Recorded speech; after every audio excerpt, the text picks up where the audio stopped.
প্রথমে সেন্ট্রাল ফোর্সের জন্য নিদান, এখন বিএসএফ এর জন্য নিদান, পুলিশের জন্য কোনো নিদান শুনিনি। পুলিশকে বকাঝকা করতে মাঝে মাঝে অবশ্য শুনতে পাওয়া যায়, সেই বইমেলাতে একবার কাম ধরে থাপ্পড় টাপ্পড় শুনতে পাওয়া গিয়েছিল। কিন্তু এইগুলো যদি এরকম উচ্চ স্তর থেকে ননস্টপ এ ধরনের নির্দেশ, আদেশ, উপদেশ আসতে থাকে, তাহলে এটাই স্বাভাবিক যে পুলিশ শাহজাহানকে খুঁজে পাবে না, কিন্তু বিরোধী রাজনৈতিক দল হোক বা প্রতিবাদ করতে যাওয়া ডি আন্দোলনকারী হোক বা চাকরি প্রার্থী হোক, তাদেরকে দেখলেই পুলিশ একদম নিজেদেরকে স্কটল্যান্ড ইয়ার্ডের মানে সেনা ভাবতে শুরু করবে এবং সঙ্গে সঙ্গে ঝাঁপিয়ে পড়বে। এটাই তো এক্সপেক্টেড। পুলিশ এই সমস্ত ক্ষেত্রে ওভার অ্যাক্টিভ হবে, অতি সক্রিয় হবে, আর অন্য ক্ষেত্রে চুপ করে বসে থাকবে। প্রথম হচ্ছে দিদি যে কথাটা বলেছেন যে আপনারা বারবার একটা ভুল জিনিসটাকে দেখান বা ভুল একটা বার্তা মানুষের কাছে দেওয়ার চেষ্টা করেন। দিদি বলেছেন ভোট দিতে যে কেন্দ্র ফোর্স বাধা দেবে সেই বাধা মানবেন না, প্রয়োজন হলে ভোট দেওয়ার জন্য আপনারা ভোট দেওয়ার জন্য হাতা খুন্তি নিয়ে নিজের অধিকার নিজে আদায় করে নেবেন।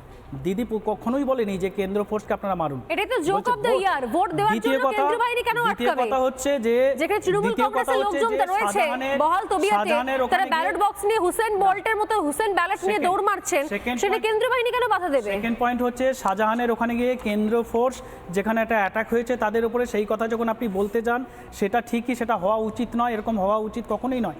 কিন্তু সাধারণভাবে দেখা যাচ্ছে যে বিজেপি নেতাদের বলে বলে তৃণমূল নেতাদের বাড়িতে যখন যাচ্ছে, আগের দিন নাম বলতে শোনা যাচ্ছে, পরের দিন ইডি সিবিআই লোক তাদের বাড়িতে যাচ্ছে।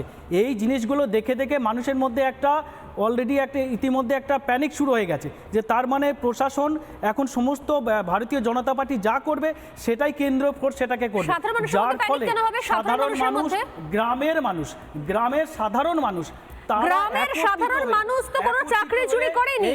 আইনটাকে তারা আরে গ্রামের সাধারণ মানুষ তো চাকরি চুরি করেনি। গ্রামের সাধারণ মানুষ তো বলছে আমরা চাই চাকরি চোর ধরা পড়ুক, আমরা চাই কয়লা চোর ধরা পড়ুক, আমরা চাই গরু চোর ধরা পড়ুক। এগুলো বিজেপির একটা ন্যারেটিভ হয়েছে যে ভোট পাওয়ার জন্য কোথাও কোনো চুরি হয়নি।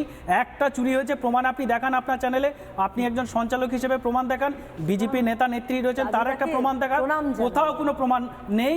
যদি প্রমাণ থাকে বিজেপির কথায় আছে, বিজেপির মুখে আছে, বিজেপি নেতাদের আছে, কোথাও খাতায় কলমে কোর্টের কোনো অর্ডার নেই, কোর্টের অর্ডার ছাড়া সেটা কোনো প্রমাণ নয়। শুনুন, বাকি আপনার শর্ট টার্ম মেমোরি লস হতে পারে, কিন্তু পঞ্চায়েত ভোট তো বেশি দিন আগে হয়নি। এই স্টুডিওতে বসেই আপনার চোখের সামনে থেকে একটার পর একটা ব্যালট বক্স নিয়ে দৌড় হয়েছে, ছাপ্পা ভোট হয়েছে, পুকুরে জাল ফেলে ব্যালট বক্স উদ্ধার করা হয়েছে, একটার পর একটা ঘটনা ঘটেছে। সেগুলোকে পুনরাবৃত্তি তৃণমূল কংগ্রেস করেছে, আমি জানতাম না বিজেপি খাতায় কলমে জান, তাহলে আপনি আপনার সঙ্গে পুলিশের সম্পর্ক নেই। এখন বোঝা গেল আপনার সঙ্গে পুলিশের সম্পর্ক নেই। আপনি থেমে যান।